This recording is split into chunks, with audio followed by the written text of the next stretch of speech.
Magandang araw, grade 1. Magandang araw! Kumusta naman ang inyong nakaraang araw? Mabuti. Nakapaglaro man lang ba kayo sa inyong mga bahay? Opo! Okay, magaling. Bago tayo mag-umpisa, mayroon lamang ako ilang katanungan para sa inyo. Paano halimbawa walang pagkain ang inyong klase, tapos kayo naman ay meron? Ano ay gagawin ninyo?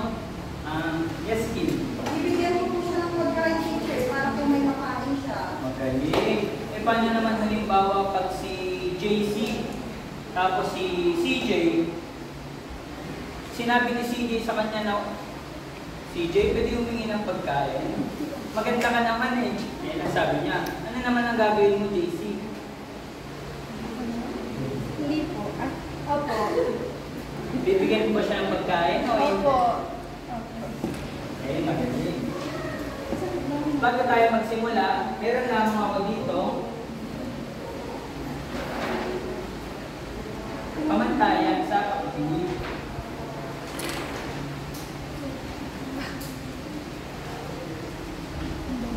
Maaari niyo bang basahin, mga bata? Umupo ng maayos at tahimik. Makinig sa iyong guro. Sa isip at sa puso ang kwento. Naintindihan niyo ba, mga bata, ang ating mga pamantayan sa pakikinig? Opo! Okay, magaling. Bago tayo magsimula sa ating babasahin, eh gusto ko lamang sa malaman ninyo masabihin kung ano ang dito sa isang litrato. Ano ang nakikita niyo dito, mga bata? Aso po! Okay. O sino naman sa inyo ang may mga aso sa bahay? Anong, ikaw, Kim, anong pangalan ng aso niyo sa bahay? Ano po? Ay, napatagipig ako, nakalimutan. Rabbit. Hindi, ganda. Ang ganda po. Okay. Ganda. Ang aso ay tinatawag natin na man's best friend. Ano naman ang tawag nyo rito? Wow! Uwak, tama. Ang uwak ay isang halimbawa ng ibon na makikita natin saan nga ba natin makita ang ibon? Unod. Eh, magaling.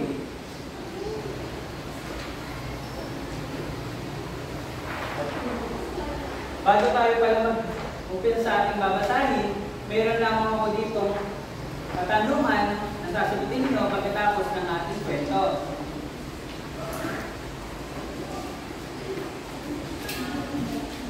Maaari nyo bang masahin, mga bata? Paano nga ba natin mabibigyan ng kahalagahan ang Sabi ng totoo. Okay, magaling. At ngayon naman, meron akong mga salita dito na makikita nyo sa ating babasahin na maaaring pamilyar ba kayo o hindi.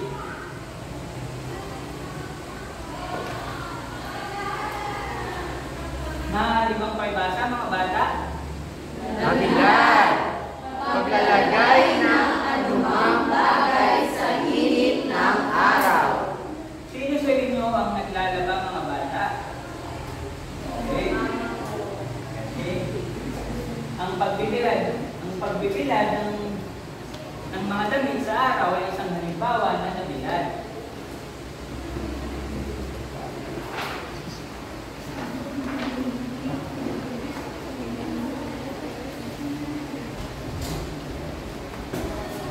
Pakibasa naman, mga bata, ang pangalawang bahagi. Walang kukumpara. Walang katulad o nag-iisa lang. Maaari ba kayong magbigay ng halimbawa ng walang kukumpara? O narinig niyo sa bagay-bagay? Yes, Mara. At po ay walang katulad. Siya po ay walang kumpara sa kanyang ganda. Okay, magaling. Ang pangalawang ano naman? Palaka. Isang malakas na pagtawa. Okay, sino sa inyo ang mahilig tumawa ng malakas? Daisy.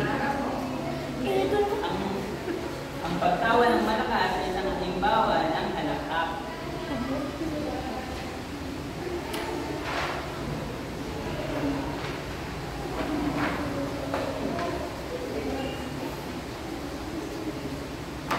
naman mga bata, maaari niyo bang basahin? Panloloko, isang gawain na sinasadya, pagbibigay ng maling impormasyon. Okay.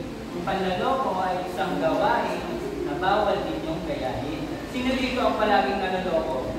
Halimbawa, kung bumibili sa tindahan, tapos kulang ang sukle. Okay.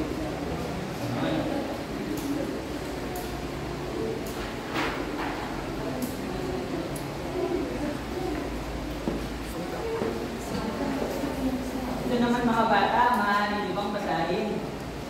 Sungga, biglaang pagdakma o pagkuha sa isang bagay. Okay. Ayan lamang ang mga salita na makikita natin sa ating pagbabasa.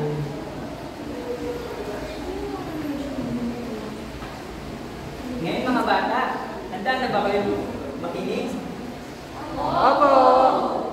Okay. Ano nga ba ang pamagat ng ating babasahin ngayon? Ang aso at ang uwak. Okay.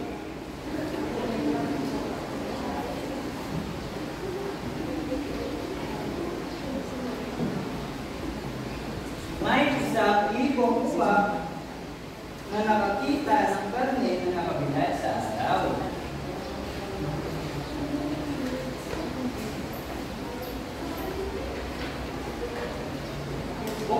Kung saan kaagad sumunggaban ng aso. Sino nga ang sumunggab ng karne mga bata? Ang aso po! Okay, magaling. Walang nagawa sa uwak kundi tingnan ang pagkain ng aso sa nahulog niyang karne.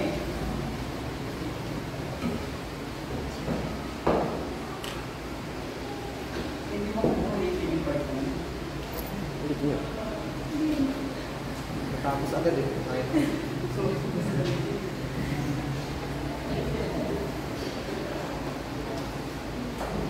Okay mga bata, uumpisahan na natin ang ating pagbabasa. May isang ibong uwak na nakakita ng karne na nakabilad sa araw. Ano nga ba ang ibig sabihin ng nakabilad mga bata?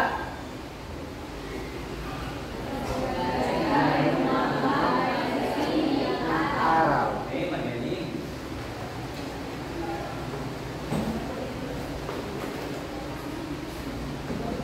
Sa dulo ng sanga ng isang puno ay sinimulan niyang kainin ang karne. Kung saan nga pa dinala ng uwak ang karne?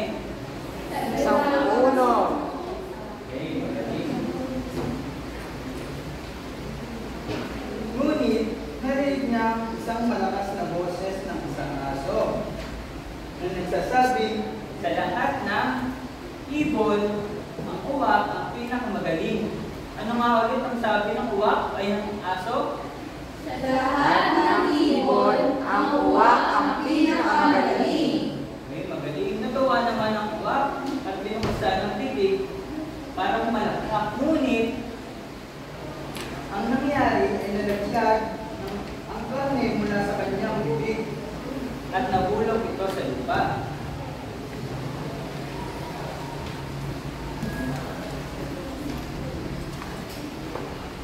At kung saan, kaagad sinunggaban ng aso ang karne. Ang pagkain ng aso sa nahulog ng karne, mula noon, hindi na muling nagpalinla ang si uwak ay aso. Yan mga bata, natapos na ang ating pagbabasa. Nag-enjoy ba kayo sa ating pagbabasa? Okay.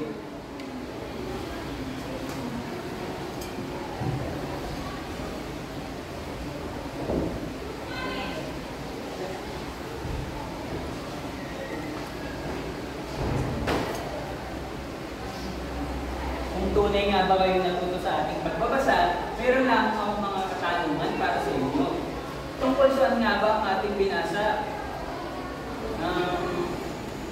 Yes, Mara. Ang ating kwento binasa ay tungkol sa isang uwak at sa aso. Okay, magaling. Eh paano naman halimbawa kung Kung kayo, si Aso, ay sinabihan si Liwak ng hindi magandang pananalita at kayo ay naniwala, ano ang sasabihin? Ano ang gagawin ninyo? Go, Joanne!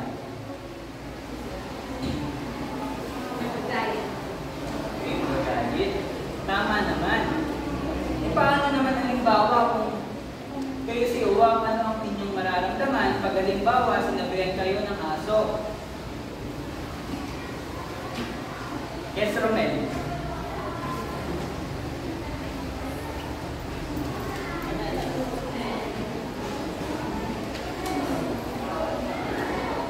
Kung ako po si Uwak, maaaring mamamahagin po ako. Pero maaari ko din naman pong ibaba muna yung karne sa sanga para bumalakha. Okay, magaling. Kung tunay nga bang naintindihan ninyo ang ating binasa, meron lang ako isang aktibidad para sa inyo.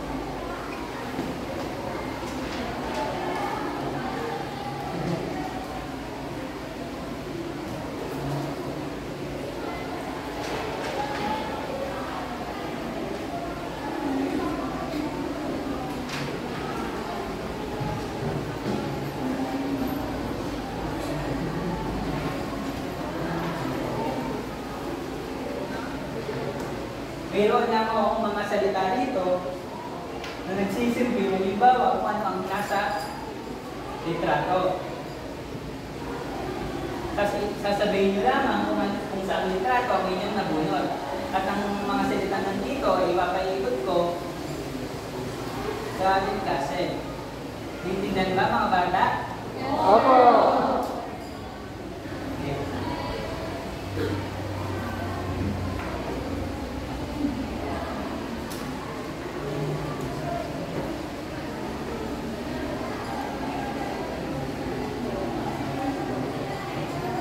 Okay, magaling mga bata.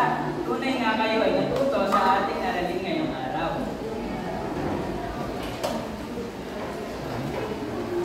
Comments? Diba? Comment. First is congratulations dahil natapos mo na yung demo.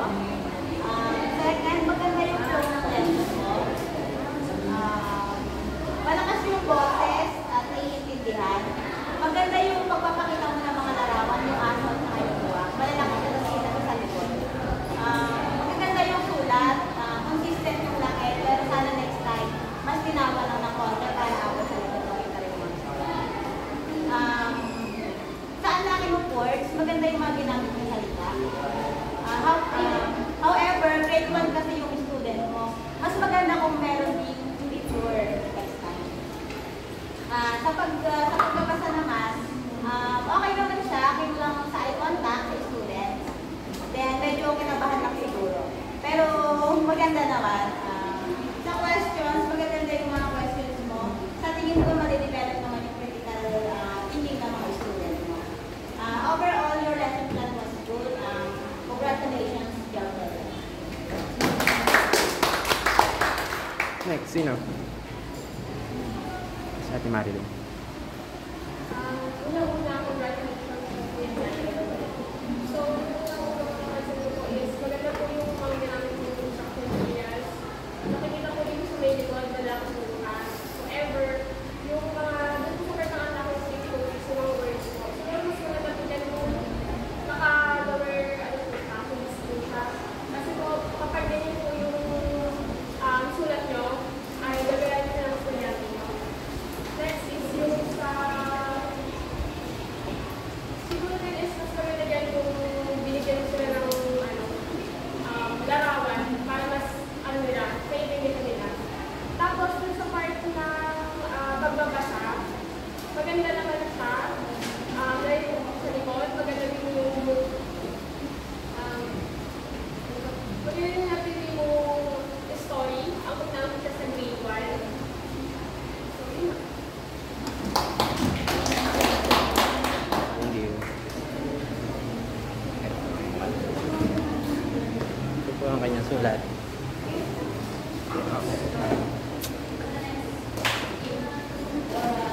Gusto ko siya. Kaya pa i-flash yung ating kwento. Ay, baliktad. Last na. Ayan. Ayan.